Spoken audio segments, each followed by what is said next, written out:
Hello दोस्तों, कैसे हैं आप सब। तो आज हम लोग आए हैं महाकाल की नगरी उज्जैन में। इस वीडियो में हम आपको दिखाएंगे किस तरीके से आप रेलवे स्टेशन या फिर बस स्टैंड से महाकालेश्वर मंदिर पहुंच सकते हो। वीआईपी दर्शन का एक्सपीरियंस आपका कैसा रह सकता है और एक ही दिन में उज्जैन के सबसे प्रसिद्ध मंदिरों के दर्शन आप कैसे कर सकते हो। तो चलिए शुरू करते हैं।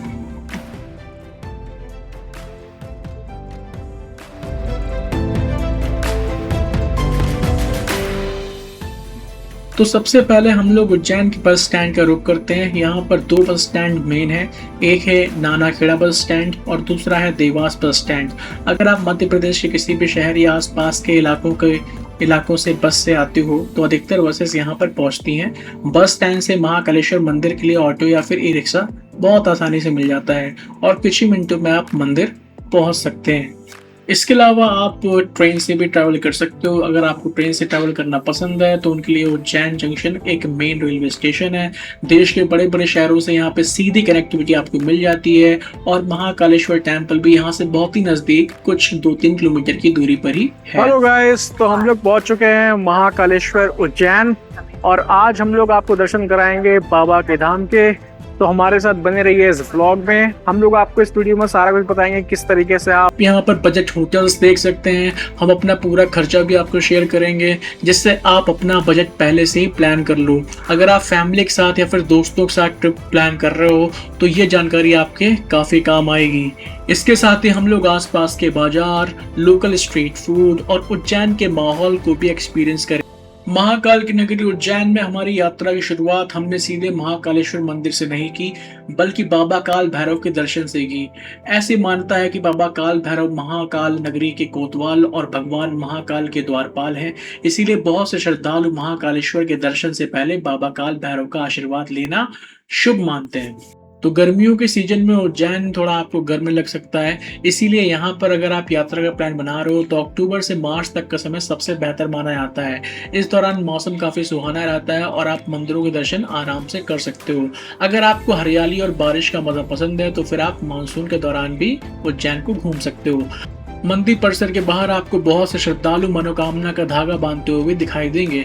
ऐसे लोग मानता है कि सच्चे मन से भगवान के सामने अपनी इच्छा व्यक्त करके ये धागा बांधा जाता है। विश्वास है कि मनोकामना पूरी होने के बाद भक्त दोबारा मंदिर आकर भगवान का धन्यवाद करते हैं और कई लोग परंपरा के अनुसार बंधा हुआ धागा खोलते हैं। ये एक आस्था और श्रद्धा से जुड़ी परंपरा है जिसका कोई अनिवार्य धार्मिक नियम नहीं होता है दोस्तों। इसीलिए भक्त अपनी भावना और विश्वास के अनुसार इस परंपरा का पालन करता है। मंदिर परिसर के सामने ही आपको बाहर निकलते हुए ही बहुत सारे रेस्टोरेंट और भोजनालय भी मिल जाएंगे। तो अगर आपको थोड़ा सा ब्रेक लेना है या फिर फ्रेश होना है तो यहाँ पे स्नैक्स एंजॉय कर सकते हैं।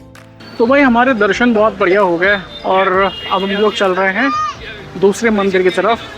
तो चलिए चलते हैं हम लोग किसी और टेम्पल, देखते हैं सेकंड टेम्पल हमारा कौन सा है। बाबा काल भैरव के दर्शन के बाद अब हम बढ़ रहे हैं गढ़कालिका मंदिर की ओर। काल भैरव से गढ़कालिका मंदिर की दूरी लगभग 5 से 6 किलोमीटर है और सड़क मार्ग से यहाँ पहुँचने में लगभग 15 से 20 मिनट का समय लगता है। इसीलिए अगर आप उज्जैन की यात्रा कर रहे हैं तो इन दोनों मंदिरों के दर्शन एक ही ट्रिप में आसानी से कर सकते हैं। माँ गढ़कालिका मंदिर उज्जैन के सबसे प्राचीन और प्रसिद्ध शक्ति मंदिरों में से एक माना जाता है। ऐसी मान्यता है कि संस्कृत के महान कवि कालिदास को मां गढ़कालिका की कृपा से ज्ञान और अद्भुत काव्य प्रतिभा प्राप्त हुई थी। आज भी विद्यार्थी, कलाकार और साहित्य से जुड़े लोग मां का आशीर्वाद लेने यहाँ दूर दूर से आते हैं। मंदिर परिसर में आपको काले पत्थर से बना एक सुंदर दीप स्तंभ भी देखने को मिलेगा। इस स्तंभ में बने छोटे छोटे स्थानों पर विशेष अवसरों और त्योहारों के दौरान सैकड़ों दीपक जलाए जाते हैं। यह एक पूरा दीप स्तंभ रोशनी से जगमगा उठता है तो मंदिर का वातावरण और भी दिव्य और मनमोहक हो जाता है। यह केवल प्रकाश का ही प्रतीक नहीं बल्कि ज्ञान, श्रद्धा और माँ की कृपा का भी प्रतीक माना जाता है। माँ गढ़कालिका टेम्पल से थोड़ा ही आगे बढ़ने पर आपको मिलेगा श्री स्थिरमन गणेश टेम्पल। ऐसी मान्यता है कि माँ गढ़कालिका के दर्शन करने के बाद श्रद्धालु भगवान गणेश का आशीर्वाद भी प्राप्त करने आते हैं। मंदिर का वातावरण अत्यंत शांत और आध्यात्मिक है। यहाँ पर श्रद्धालु अपने परिवार के सुख, समृद्धि, बुद्धि और सफलता की कामना लेकर के आते हैं। अगर आप भी हमारी तरह सबसे पहले बाबा काल भैरव, फिर माँ गढ़कालिका और श्री स्थिरमन गणेश मंदिर के दर्शन करते हैं तो आराम से दोपहर के 1-2 बज जाएंगे आपको। ऐसे में थोड़ा ब्रेक लेना सबसे अच्छा रहेगा। आप चाहें तो बस स्टैंड या रेलवे स्टेशन की तरफ जा सकते हैं। वहाँ पर बजट के होटल्स, रेस्टोरेंट, खाने पीने के काफ़ी अच्छे ऑप्शंस मिल जाते हैं। आराम से आप लंच कर सकते हैं। तो आपके रास्ते में कई तरह के स्ट्रीट फूड ऑप्शंस में मिल जाएंगे। इसके साथ ही अगर किसी भी आसपास आप होटल में जाते हो रेलवे स्टेशन के पास या बस स्टैंड के पास, तो वहाँ पर आपको बहुत ही रीजनेबल प्राइस में, जैसे ये जो आप थाली सामने देख रहे हो, तो इसका पर पर्सन कॉस्ट केवल 100 रुपीज़ था। 100 रुपीज़ में आपको इसमें 2-3 तरह की सब्जी, दाल, राइस, रोटी, काफ़ी सारे ऑप्शंस आपको मिल जाते हैं और ये काफ़ी टेस्टी भी होता है। तो लंच करने के बाद और थोड़ा सा ब्रेक लेने के बाद हम लोग पहुंच चलते हैं बाबा महाकालेश्वर के दर्शन करने के लिए। आप जैसे ही कॉरिडोर में एंट्री करोगे आपको कुछ इन तरह के टेंट्स दिखाई पड़ेंगे। ये टेंट्स जूते चप्पल रखने के लिए बिल्कुल निःशुल्क हैं। आप यहाँ पर अपने जूते चप्पल या बैग वगैरह निःशुल्क जमा करा सकते हो। यहाँ पर टोटल आपको 4 गेट मिलेंगे। गेट नंबर 4 वीआईपी दर्शन के लिए होता है, गेट नंबर 1 नॉर्मल दर्शन के लिए और गेट नंबर 2 वीआईपी दर्शन के लिए। हमने भी भगवान के सुगम दर्शन करने के लिए वीआईपी दर्शन बुक किया हुआ था। इसमें आपको पंक्ति काफ़ी छोटी मिलती है, भीड़ काफ़ी कम मिलती है और भगवान के दर्शन भी आपको बेहद नज़दीक से होते हैं। आपके पास दोनों ही ऑप्शंस अवेलेबल हैं। अगर आपका बजट नहीं है या फिर अगर आप पंक्ति में जाना चाहते हो तो आप नॉर्मल दर्शन भी कर सकते हो। वो बिल्कुल निःशुल्क होता है, हालांकि उसमें थोड़ा आपको भीड़ ज़्यादा मिलेगा और भगवान के दर्शन भी थोड़े से दूर से होंगे, लेकिन दोनों ही ऑप्शंस आपके लिए अवेलेबल हैं। इसके अलावा आपको जगह जगह इस तरह की टीवी लगी मिल जाएंगी जहां पर आपको बाबा महाकालेश्वर के दर्शन होते रहेंगे। बाबा महाकाल के दिव्य दर्शन करने के बाद जब आप बाहर निकलते हैं तो यात्रा यहीं खत्म नहीं होती दोस्तों। मंदिर परिसर में एक बड़ा सा खुला प्रांगण है जहां भगवान शिव और अन्य देवी देवताओं को समर्पित कई छोटे छोटे मंदिर बने हुए हैं। श्रद्धालु यहाँ भी रुककर शांत वातावरण में दर्शन करते हैं और कुछ समय भगवान की भक्ति में बिताते हैं। यहीं आपको प्रसाद की दुकानें, बैठने की जगह और मंदिर परिसर का विशाल स्वरूप भी देखने को मिलता है। अगर आपके पास थोड़ा समय है तो जल्दबाजी बिल्कुल ही मत कीजिएगा। आराम से पूरे परिसर को देखिए, हर मंदिर के दर्शन कीजिए और इस आध्यात्मिक माहौल का आनंद लीजिए।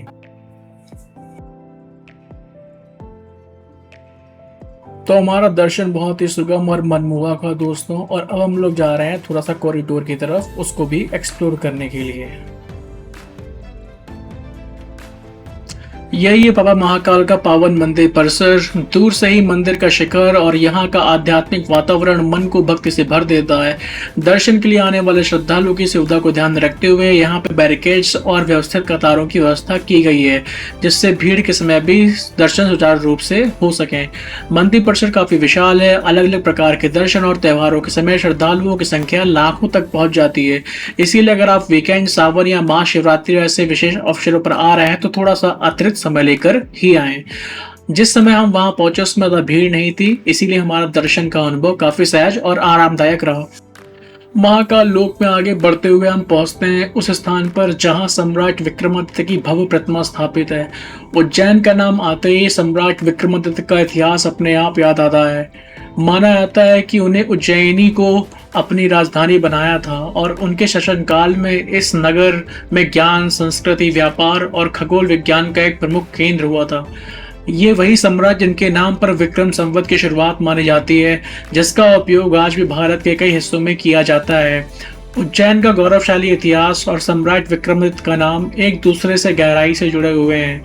अगर आप महाकाल लोग घूमने आए तो इस स्थान पर कुछ समय जरूर बिताएं। यहाँ से आपको इतिहास, संस्कृति और आध्यात्मिकता तीनों का अद्भुत संगम देखने को मिलता है।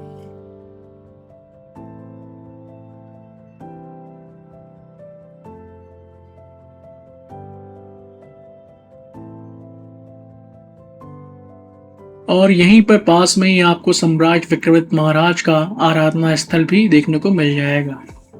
सम्राट विक्रमादित्य के आराधना स्थल से कुछ ही कदमों की दूरी पर स्थित है मां हरसिद्धि मंदिर।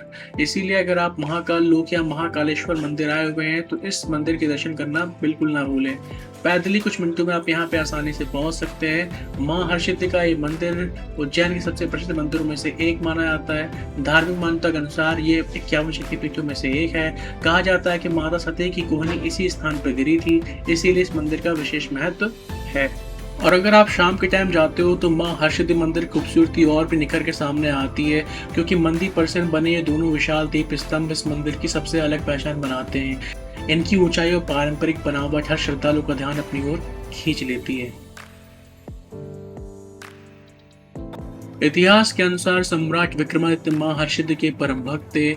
ऐसी मान्यता है कि वो किसी भी महत्वपूर्ण कार्य से पहले अपनी माँ का आशीर्वाद जरूर लेते थे। इसी कारण उज्जैन के इतिहास और माँ हरसिद्धि का संबंध बेहद गहरा माना जाता है। मंदिर के बाहर निकलते ही आपको इस तरह की छोटी छोटी शॉप्स मिल जाएंगी जहाँ पे प्रसाद और पूजा की सामग्री ले सकते हो। और अगर आपको चलते चलते भूख लग जाती है तो कोई चिंता की बात नहीं, महाकाल लोक के आसपास और बाहर की गलियों में स्ट्रीट फूड के भी काफ़ी अच्छे विकल्प मिल जाते हैं। यहाँ पर आप गरम गरम पोहा, कचौड़ी, समोसा, चाट, पानी पूरी, दही बड़े, जलेबी, कुल्फी, लस्सी और कई तरह के स्थानीय स्वाद का आनंद ले सकते हैं। तो थोड़ा सा स्नैक्स और थोड़ा सा ब्रेक लेने के बाद हम लोग पहुंच चुके हैं महाकाल के कॉरिडोर। ये कॉरिडोर शाम को और भी मनमोहक और सुहाना लगता है, तो अगर आप महाकाल घूमने जा रहे हो तो शाम को ही कॉरिडोर का विजिट करें, आपके लिए बेस्ट रहेगा। क्योंकि इस टाइम ना ही केवल मौसम ठंडा हो जाता है बल्कि यहाँ पे शानदार लाइटिंग भी हो जाती है। हाँ, आप टाइम का थोड़ा सा ख्याल रखें, सुबह 6 बजे से रात के 10 बजे तक श्रद्धालुओं और पर्यटकों के लिए ये खुला रहता है। तो आप अपनी सुविधा के अनुसार यहाँ पे कभी भी आ सकते हैं, लेकिन मेरे सुझाव में अगर आप शाम को जाएंगे तो आपको ज़्यादा सुखद अनुभव मिलेगा। महाकाल लोक लगभग 900 मीटर लंबा भव्य आध्यात्मिक कॉरिडोर है, जिसे इस तरह विकसित किया गया है कि श्रद्धालु भगवान शिव के जीवन, शिव पुराण की कथाओं और भारतीय संस्कृति की एक झलक भी परिसर में ही देख सकें।